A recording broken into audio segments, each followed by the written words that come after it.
Hello viewers. Welcome to this video of Paper Squared. Today we are going to learn how you could make a bed using paper, so let's get into the work.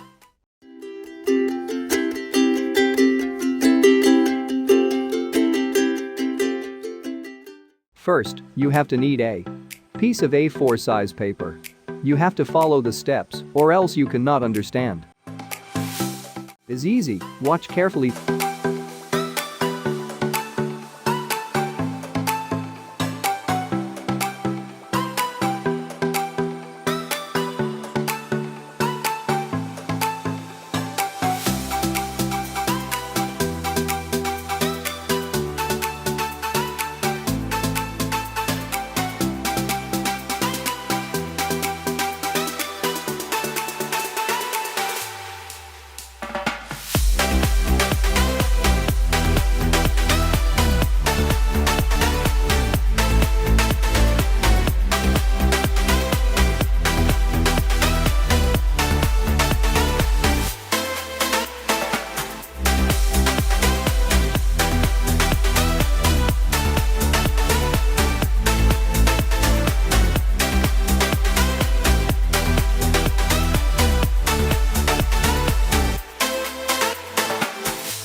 thank you for watching this video. If you like this video, give us a thumbs up. If you are new here, please make sure you have subscribed to our channel for more exclusive paperwork.